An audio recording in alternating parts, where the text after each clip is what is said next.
नमस्कार, मैं शुभम श्रीवास्तव और आप देख रहे हैं 10 सूत्र। मध्य प्रदेश के गृह मंत्रालय ने एक नोटिफिकेशन जारी किया था। इस नोटिफिकेशन में पुलिस एसआई भर्ती का जिक्र था। जी हां, बिल्कुल ठीक सुना आपने, वही एसआई भर्ती जिसका इंतजार करते करते 8 साल से ज्यादा का वक्त बीत चुका है और न जाने कितने ही अभ्यर्थी इस परीक्षा के इंतजार में ओवर एज हो गए हैं। हालांकि अभी भी साफ नहीं है कि ये भर्ती कब तक आएगी और इस परीक्षा को कौन करवाएगा। यानी ये भर्ती परीक्षा मध्य प्रदेश लोक सेवा आयोग के जिम्मे होगी या फिर कर्मचारी चयन मंडल के, ये फिलहाल तय नहीं है। खैर, ये सब तो बात की बात है कि कौन इस परीक्षा को करवाएगा, लेकिन परीक्षा तो होने से पहले ही विवादों में घिरती नजर आ रही है। अब इस विवाद की वजह क्या है, चलिए जानते हैं। दरअसल सवाल एसआई भर्ती की निष्पक्षता को लेकर है। सबसे बड़ा सवाल उठा है महिला आरक्षण को लेकर।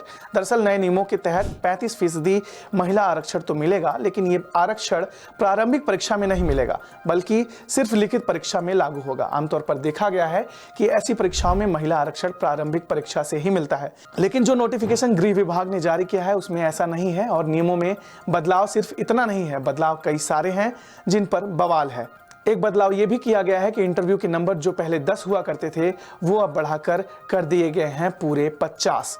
इस नियम पर भी उम्मीदवारों ने सवाल खड़ा किया है। उम्मीदवारों का कहना है कि इंटरव्यू में इतने ज्यादा नंबरों की वजह से सिलेक्शन प्रोसेस में धांधली की संभावना बढ़ जाएगी। कुछ का मानना है कि इंटरव्यू को पूरी तरह खत्म कर देना चाहिए, क्योंकि केंद्र सरकार ने पहले ही 2017 में ग्रेड सी और ग्रेड डी के पदों पर इंटरव्यू की प्रक्रिया खत्म कर दी थी। इसके अलावा लिखित परीक्षा के अंकों में भी बड़ा बदलाव किया गया है। पहले यह परीक्षा 200 अंकों की होती थी, लेकिन अब इसे 600 अंकों का कर दिया गया है। यही नहीं, शारीरिक दक्षता परीक्षा यानी पीईटी के नंबर भी अब 100 कर दिए गए हैं। सिर्फ महिलाओं के लिए ही नहीं, भूतपूर्व सैनिकों के लिए भी यह परीक्षा चुनौतीपूर्ण साबित होने वाली है, क्योंकि प्रारंभिक परीक्षा में महिला उम्मीदवारों के साथ साथ भूतपूर्व सैनिकों को भी आरक्षण का कोई लाभ नहीं मिलेगा।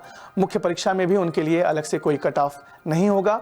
इसका मतलब है कि उन्हें सामान्य वर्ग के कट ऑफ में ही कंपटीशन करना होगा। जाते जाते आपको यह भी बता देता हूं कि सब इंस्पेक्टर भर्ती परीक्षा इस बार 4 लेवल में होगी, यानी कंपटीशन काफी तगड़ा होगा। ऐसे में ये पेचीदा नियम कई सवाल खड़े कर रहे हैं।